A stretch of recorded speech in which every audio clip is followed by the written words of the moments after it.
Chapter 8 Greetings from Tuckerton.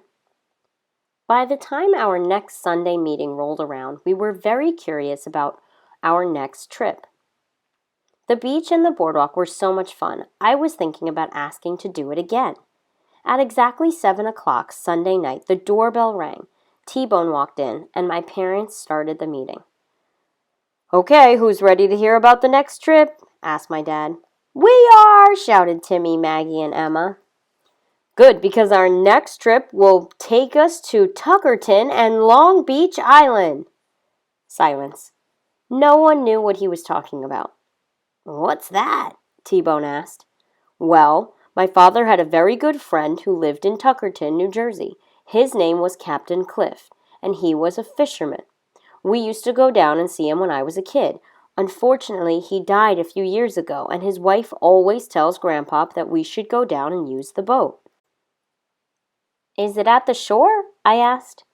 "Well, it's at the shore, but not at the beach." "I don't get it," said Timmy. "We're going to the shore, but now you'll get to see a different type of shore. His house is on the lagoon, and when you go out back, instead of a yard, they have a deck and a dock." "When you say a dock, do you mean they have water in their yard?" I asked. "That's right. Most of the houses are on the lagoon, and he has a big boat, a rowboat, and a paddle boat that we can use." "But there's no beach and sand?" Timmy asked. "No beach and no sand, kiddo. But trust me, it's a lot of fun." "Is there a boardwalk?" "Well, no, they don't have a boardwalk either."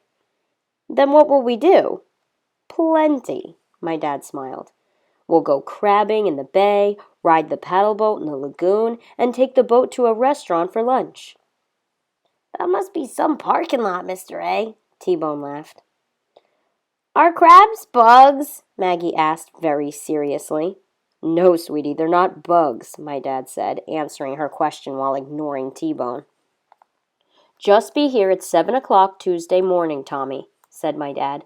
"That is, unless your mom really needs you, because if she does, we would completely understand."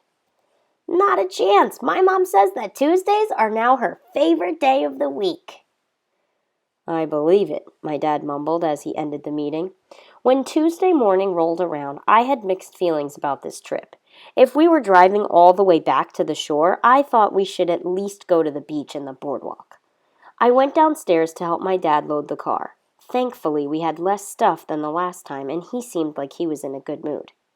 In fact, he must have been in a great mood, because as soon as T-Bone walked up, he patted him on the head. Luckily, T-Bone didn't call him Hun. The drive to Tuckerton was a little over an hour, and as we entered the town, you could see the lagoons behind the houses. I thought it must have been cool to live on the water, probably like living in Venice. Before we knew it, we had turned onto Bass Road. We pulled up to a big house with a stone driveway and a lighthouse out front.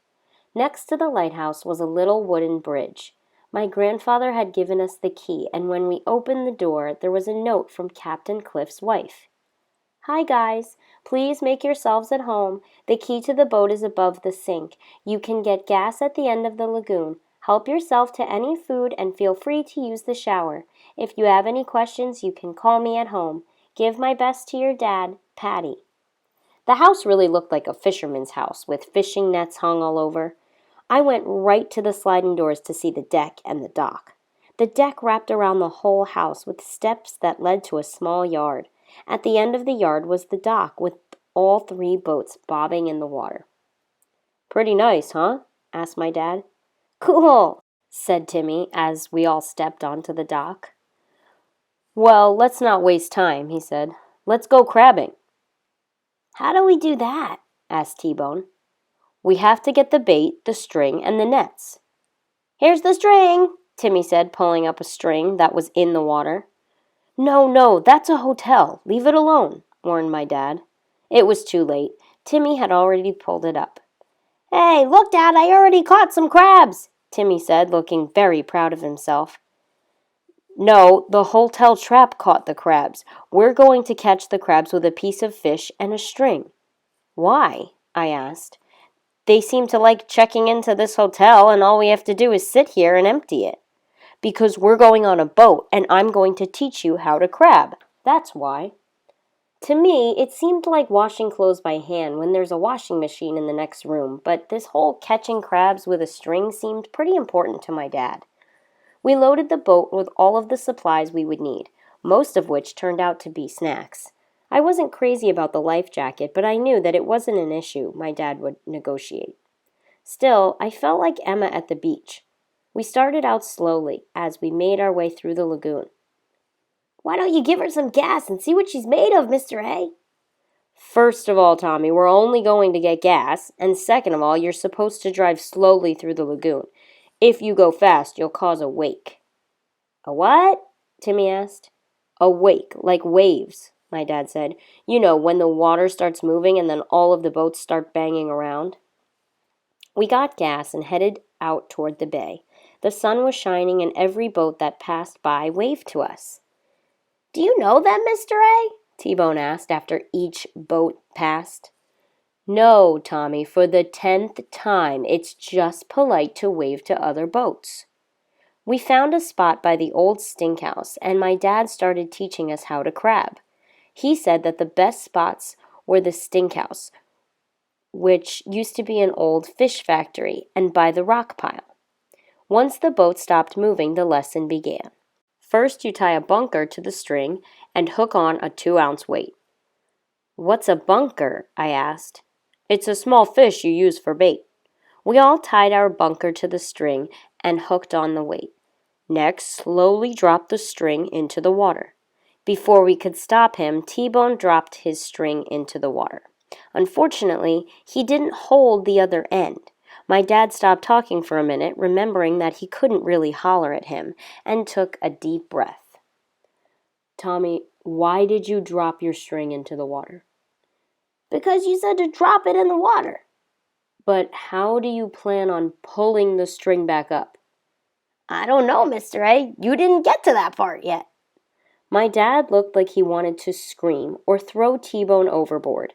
Instead, he gave him a new string, a new fish, and a new weight. "As I was saying, you slowly lower the string into the water while holding on to the other end, and you wait about a minute to slowly pull it up." "What's supposed to happen?" I asked.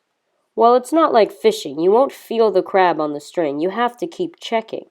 If you get a crab on the line, I'll grab the net and scoop him up." "What if he doesn't let go?" I asked. "Trust me, once he's in the net, he'll let go because he'll want to get out." "Do we keep the ones that get in the net?" asked Timmy. "We only keep them if their shell is longer than 4.5 inches across." "I nominate T-Bone to measure them," I laughed. "Forget about it," he said. "This board is marked at 4.5 inches," my dad said, holding up a red board. "So we'll use it to measure the crabs. If they're smaller, we have to throw them back in the water." "I don't know, Dad," I said. "How do you get them to stay still so you can measure them?" "There's a special way to grab them from behind so they don't grab you. And by the way, you do not want them to grab you." "What are all those sticks in the water?" T-Bone asked as he pointed towards dozens of wooden poles. "Clammers mark their clam traps with those stakes." "Do people steal other people's clams since no one is watching?" I asked. "No, people are pretty respectful down here. It's like a fisherman's code. Captain Cliff told me all about it when I was a kid." "He sounded like a neat guy," said Timmy. "He was, Timmy. He definitely was." As the morning continued, we started catching our first crabs. The first one scared all of us when he jumped out of the net. T-Bone looked like the only thing stopping him from jumping overboard was the fact that there were more crabs in the water. Once we got the hang of it, my dad helped my mom and the girls. Somehow Emma caught the most crabs and even the biggest crabs. Unfortunately, T-Bone never caught a crab bigger than 4.5 inches. Every crab he caught had to go back into the drink. Fisherman lingo for in the water. My dad was even convinced that he was catching the same crab over and over. After a couple of hours, my mom suggested we stop and have lunch. "I know a great place," my dad said as he started the motor. "Dad, the house is that way," I said, pointing out the fact that we were not heading back to the lagoon. "I know," he said with a smirk. We drove through some more lagoons until we reached a restaurant called Skeeter's. It was the first time I ever pulled up to a restaurant in a boat. "Welcome to the Tuckerton Seaport," my dad said with a big smile. We walked over to Skeeter's and sat down. My dad ordered lunch and we watched boats that were docking and some that were just passing by. "We should buy a boat," Timmy said. "Well, have Lucky Tommy pick out the winning lottery numbers and we'll talk," my dad laughed. "Are we going to crab again?" I asked. "No, let's check out what they have. I've never been to the seaport and Grandpa told me it's really interesting." Our first stop was the duck shacks, where people showed us how they carved decoy ducks out of wood. The shacks used to be hunting clubs that stored the hunters' equipment. My dad was really enjoying himself until Timmy, Maggie, and Emma pulled their visors down to their noses and started quacking. Next, we went to Tucker's Lighthouse. It wasn't the original lighthouse since that used to be on Tucker's Island, which was washed away, but it was a good imitation. Walking along the path to the lighthouse, I noticed that the bricks in the walkway had names on them. As we neared the Bayman's Museum, I saw a brick that read, "In memory of Captain Cliff," and pointed it out to my dad. "That's pretty good, Nick. How'd you find it?" "I don't know. It just kind of jumped out at me," I proudly answered. 2 seconds later, a seagull did the same thing, landing right on Captain Cliff's brick.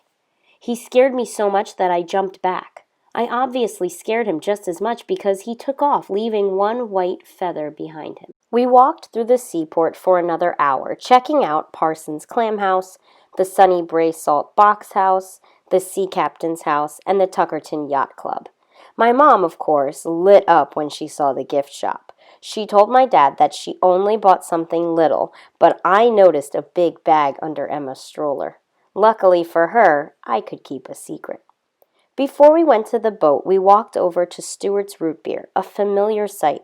We used to beg my parents to go to Stewart's because we loved having them attach the little tray to the car door.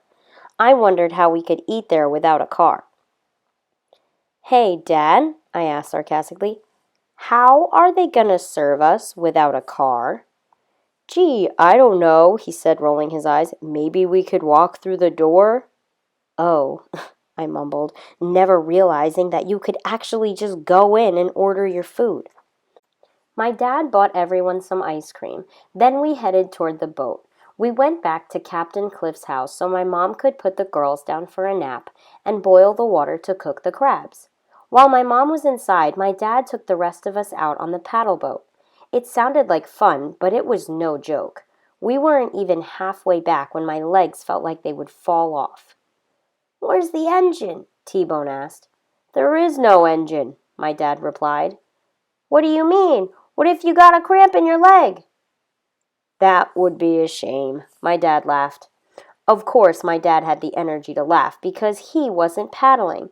I wondered if there was some kind of law against kids paddling when a healthy adult was sitting in the boat. When we finally got back to the house, the girls were sleeping and the crabs were ready. It was the first time I ever ate something that I caught myself, and it was good. We sat on the deck listening to my dad's old fishing stories and laughing. I would have never guessed that my dad had fallen off of so many boats. When Maggie and Emma woke up from their naps, we packed up the car and straightened up the house. My mom left a note thanking Captain Cliff's wife, Patty, and we locked up. As we drove down Route 539, we turned right onto Route 72. Like clockwork, my dad turned on the 101.5 and the Jersey Guys. Today the topic was car insurance. I didn't know anything about it, but I wished my dad would have let me call in. We continued down Route 72, and I was pretty sure that we were heading to the ocean. About 15 minutes later, we were crossing a big bridge onto an island. Long Beach Island. "Where are we?" I asked. "Long Beach Island," said my dad. "What do they have here?" Timmy asked. "Well, this is the kind of beach we went to last week." "Cool, we're going on a boardwalk?" "Not exactly. They don't have a boardwalk, but they have a really fun place called Fantasy Island." "Wasn't that an old television show?" I asked. Yes, it was, my mom said, but this fantasy island is like an amusement park with rides and games. We went on some rides, played some skee ball, and then some other games. We had a snack and then called it a night. I had to hand it to my parents. Either they were pretty good at finding the few fun things to do in New Jersey, or I had New Jersey all wrong. When we pulled into our driveway, my dad and I were the only ones awake. I helped him carry the girls in, and then we went back to wake up the rest of them. As I nudged T-Bone, he started mumbling, like he was talking in his sleep.